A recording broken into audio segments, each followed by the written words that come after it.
Жапаров казак инвесторларын Кыргызстанга чакырды, берген убадалары. Бүгүн Садыыр Жапаровдун Казакстандагы мамлекеттик сапарынын 2-күнү. Президент казакстандык бизнесмендер менен жолугуп, алардын суроолоруна жооп берди. Мамлекет башчы Садыыр Жапаров бүгүн Нур-Султан шаарында Казакстандын ишкерлер коомчулугу менен жолугуп, аларды Кыргызстанга инвестиция салууга чакырды. Бул тууралуу президенттин маалымат кызматынан билдиришти. Иш-чарага Казакстандагы оңдогон ири компаниянын жетекчилери жана өкүлдөрү катышып, жолугушуу суроочу форматында өттү. Потенциалдуу казак инвесторлорунун суроолоруна президент Садыыр Жапаров өлкөнүн министрликтери менен ведомстволорунун жетекчилери жооп беришти. Садыыр Жапаровдун ишкерлерге айткан кеби жана убадалары. Касым-Жомарт Токаев бир алкак бир жол демилгеси менен чек ара түйүндөрүн толук кандуу пайдалануу зарылдыгы артыкчылыктуу багыттардын бири экенин белгиледи. Биз муну толугу менен колдойбуз жана чет өлкөлүк өнөктөштөрдүн катышуусунда биргелешкен дөң логистикалык комплекстерди түзүү аркылуу соода транзиттик мүмкүнчүлүктөрдү пайдаланууга даярбыз. Кыргызстан инвестициялык жана соода саясатын өркүндөтүүнүн үстүндө активдүү иштеп жатат. Бизнес жүргүзүүгө жагымдуу шарттарды түзүп, ишкерлердин жана инвесторлордун укуктарын коргоону камсыз кылуу менен бирге рынокко жеткиликтүүлүгүн жогорулатуу жана товарларды сатууну кеңейтүү боюнча жигердүү иш алып баруудабыз. Алгачкы жарлыктарымдын бири ишкерлердин жана инвесторлордун мүлкүн коргоону күчөтүп, ишкердик субъектилердин экономикалык ишмердүүлүгүнө мамлекеттин негизсиз кийлигишүүсүн жокко чыгарууга багытталган. Бажы жана салык тармагында кызмат көрсөтүүлөрдүн сапатын жана ачык айкындуулугун жогорулатууга багытталган иштер жүргүзүлүүдө. Кыргызстанда айыл чарба жаатында санарип технологиялар киргизилип, ал электрондук соода элементтерин ичине камтып, айыл чарба продукцияларына көзөмөлдүү жана коопсуздукту камсыз кыла баштады. Айыл чарбасында агробизнестин жер, суу жана жайыт ресурстарына жеткиликтүүлүгүн камсыз кылуу жана айыл чарба багытындагы жерлерди өндүрүштүк максатта трансформациялоо боюнча бирдиктүү терезе принциби ийгиликтүү киргизилип жатат. Жапаров Казакстандагы жалгыз манасчы Алимжановго достук орденин тапшырды. Баянгали Алимжанов ушул кезге чейин Казакстандагы жалгыз манасчы. Ал 1984-2004 жылдар аралыгында жүздөгөн улуттук, эл аралык жана жергиликтүү сынактарга катышкан. Мамлекет башчы Садыыр Жапаров Казакстандагы жалгыз манасчы Баянгали Алимжанов менен Нур-Султанда жолугуп, ага достук орденин тапшырды. Бул тууралуу президенттин маалымат кызматынан билдиришти. Жапаров Алимжанов кыргыз элдик көркөм өнөрүнүн берметин өнүктүрүүгө жана жайылтууга зор салым кошконун белгилеп, манас эпосун казак тилине которгону үчүн ыраазычылык билдирген. Баянгали Алимжанов 1954 16 октябрда Казак ССРнин Көкшетау облусунун Степняк Эмбекшилдер районундагы катардагы жумушчун үй-бүлөсүндө туулган. Орто мектепти аяктагандан кийин Алматы шаарындагы Киров атындагы Казак мамлекеттик университетинин филология факультетинин казак тили жана адабияты бөлүмүндө окуган. Баянгали Алимжанов ушул кезге чейин Казакстандагы жалгыз манасчы. Ал 1984-2004 жылдар аралыгында жүздөгөн улуттук, эл аралык жана жергиликтүү сынактарга катышкан, ар кандай конкурстардын бир нече жолку жеңүүчүсү. Дастанбекешев жаңы конституциянын автору 4 эле депутат экен, калганы жасалмаланган. Эртеден бери жаңы баш мыйзамдын автору делген депутаттардын аты жөнү так айтылбаган үчүн парламентте талаш болууда. Конституциянын жаңы долбоорунун демилгечилери 4 эле депутат экени расмий документте жазылып турат. Бул туурасында Жогорку Кеңештин депутаты Дастанбекешев билдирди. Бүгүн парламенттин жалпы жыйынында долбоор каралып, эртеден бери жаңы баш мыйзамдын автору делген депутаттардын аты жөнү так айтылбаганы талаш жаратты. Авторлор бар экен. Өкмөт менен тармактык комитеттин корутундусун Жогорку Кеңештин токтом долбоорун карап чыкты. Ал жерде жаңы конституциянын долбоорунун автору катары Акылбек Жапаров, Бактыбек Турусбеков, Марлен Маматалиев, Мирлан Бакиров жазылган. Башка депутаттар ноябрда кол койгон, аны кошуп алып бул документке тиркеп жатышат. Бул жөн эле жасалма болуп калды. Келечекте ошого жооп бересиңер. Биз 5 айдан кийин кетебиз, 5 жылдан кийин көп депутаттар ыйлашат. Азыр кайсы бир кызыкчылыкты көздөп жаткандыр. Бирок аларга башкача жол менен кайтып келет, деди Бекешев. Белгилей кетсек, конституцияны өзгөртүү демилгесин 80 эл өкүлү көтөрүп чыгышы шарт. Баткенден контрабандалык жол менен келе жаткан мандариндер алынды. Баткен облусунда контрабандалык жол менен ташылып келе жаткан мандарин жүктөрүнө бөгөт коюлду. Бул тууралуу улуттук коопсуздук боюнча мамлекеттик комитетинен билдиришти.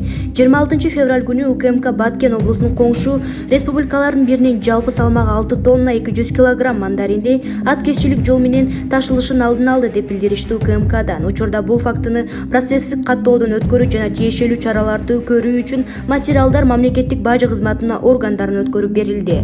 Булак super.kg Мамлекеттик бажы кызматынын төрагасынын мурунку орун басары Райымбек Матраимовдун жүрөгүнө операция жасоо пландалып жатканы айтылды.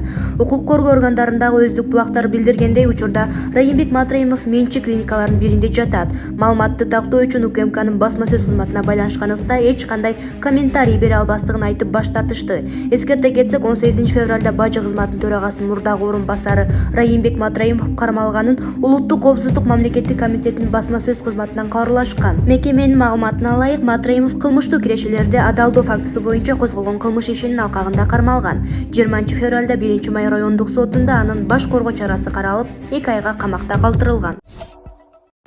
Бул ШУМДУКтун кургур депутаттын тилегин угуп койгула. Бул конституция элибизге бактылуу жашоо эмес, убактылуу жашоо алып келет деп мен ишенип турам, дейт. Кара ниет адамдын тилеги да өзүнүн пейилине жараша кара жолтой болот. Конституцияны деле ушул Момбеков окшогон акылдуулар жазып жаткандыр. Элибизде алдын ала жамандык сүйлөгөндөрдү, тескери тилек кылгандарды шуң адам Дешип, кээде аларга карай оозуңду шамал учурсун же болбосо ниетиң өзүңө шерик болсун деп коюшчу эле. Эмне демек элек? Элдин жашоосу эмес, өзүңдүн кара башыңды жашоосун бактылуу болсун. Сенин эски кожоюнуң Атамбаев Конституцияны уруп ойноп койбой башкарды беле. Дал ошол мыйзамдар бузулуп, карапайым элдин укугу тебеленип учурларда сен аябай байып мурдуңан эшек курт түшүп калган эле. Эми бүгүн сен Конституция жөнүндө сүйлөп калдыңбы? Бүгүн чортаман кыргыз эли үчүн Конституция жазылабы же жазылбай калып кетеби, барбы жокпу, эскиби жаңыбы, баары бир. Биз президентибиз Садыр Жапаровго, баатыр уулубуз Камчыбек Ташиевге, азаматтар Мамытов, Зулушев, Мариповторго ишенебиз. Ал эми сенин сөзүң, тилегиң биз үчүн бир тыйынга арзыбаган йырында, деп Шаумурза Бөрөкулов өзүнүн Facebook баракчасына бөлүштү. Садыр Жапаровдун Казакстанга болгон иш сапары жыйынтыкталды. Кыргыз Республикасынын президенти Садыр Жапаров 2-3 мартта Казакстан Республикасында мамлекеттик иш сапары менен болду.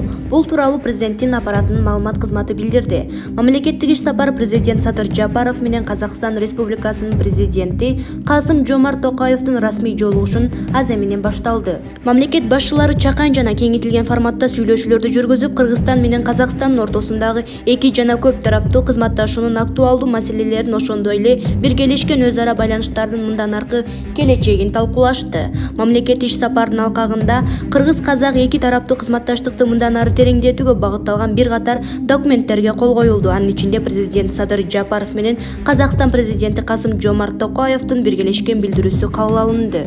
Ошондой эле президент Садыр Жапаров Казакстандын туңгуч президенти Нурсултан Назарбаев, парламенттик мажлис төрагасы Нурлан Нигматуллин жана премьер-министр Аскар Мамин менен жолугушту. Мамлекет башчысы Казакстандын туңгуч президенти Нурсултан Назарбаевдин музейине барды. Мындан сырткары Нурсултан шаарындагы ата мекенди коргоочулардын эстелигине гүл чамбар койду. Президент Садыр Жапаровдун мамлекеттик иш сапарынын экинчи күнү Казакстандын бизнес коомчулугу жана ишкер чөйрөсүнүн өкүлдөрү менен жолугушуусунан башталды. Мындан сырткары мамлекет башчы Казакстандагы жалгыз манасчы Баянгали Алимжановго мамлекеттик сыйлык достук орденин тапшырды. Мамлекеттик иш сапар Садыр Жапаров менен Касым-Жомарт Токаевдин Астана эл аралык каржы борборуна баруусу менен жыйынтыкталды. Бүгүн 3 мартта президент Садыр Жапаров Бишкек шаарына кайтып келди. Булак Назар Ньюс Кейчи. Камчыбек Ташиев, Улуттук коопсуздук комитетинин төрагасы. Менин уулу устатым Бекболот Талгарбеков. Ар бир адам өзүнүн өмүр жолунда, турмушунда, кесибинде, саясатта бир нече устатты тааныйт, билет. Менин турмуштагы саясат жолундагы уулу устатым Бекболот Талгарбеков. Ал кыргыз элине аттын кашкасындай таанымал инсан, мыкты адам, чыныгы реформатор, көрүнүктүү мамлекеттик ишмер. 1997 жылы мен Россиядан жогорку окуу жайын бүтүрүп келип, жаңыдан элге аралаша баштаган элем. Ал кезде Талгарбеков Жалал-Абад облусунун губернатору экен. Ушул жалган жашоодо өмүр жолума адамгерчилиги бийик ушундай залкар инсанга жолуктурганына Кудайыма ыраазымын. Мына ошол убактан бери мага турмуштук сабагын берип, ишимди туура жолго багыттап келе жатат. Менин жашоомдогу ийгилигиме, саясаттагы жетишкендиктериме Бекболот агамдын көрөгөчтүгү, чыдамкайлыгы, терең акылы жана адилет сыны себепчи болгон деп ишенемин. Ал эми бул кишинин билимин жана тажрыйбасын, күч-кубатын дагы колдонобуз буюрса. Биздин бийик максаттар айкын, изги ниеттерибиз бекем, аларды аткарууга убакыт бар. А устатымдын күч-кубаты жетиштүү. Камчы Көлбаев камактан бошотулду. Бишкек шаардык соту Камчы Көлбаевдин баш коргоо чарасын өзгөртүп, бул тууралуу жергиликтүү басылмалар жазып чыкты. Алдын ала маалыматтар боюнча ал өлкөдөн чыкпоо тил каты менен бошотулган.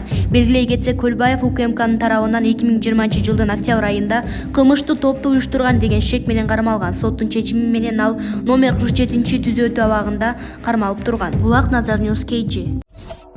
Мектептер ачылабы? Новиков ата-энелер менен жолугат. Биринчи вице-премьер-министр Новиков Борбор калаадагы мектептердеги окуучулардын ата-энелери менен жолугушуп, билим берүү мекемелеринин ишин жандандыруу маселесин талкуулоону пландап жатат. Өкмөттүн маалымат кызматы билдиргендей, Новиков Борбордогу мектептер менен бала бакчалардын ишин этап-этабы менен калыбына келтирүү боюнча кеңешме өткөргөн. Мэриянын өкүлдөрү аткарылып жаткан иштер жана билим берүү процессин салттуу форматта жандандырууга даярдыгы жөнүндө айтып беришкен. Мектептердин жана бала бакчалардын ишин жандандыруу калк үчүн маанилүү.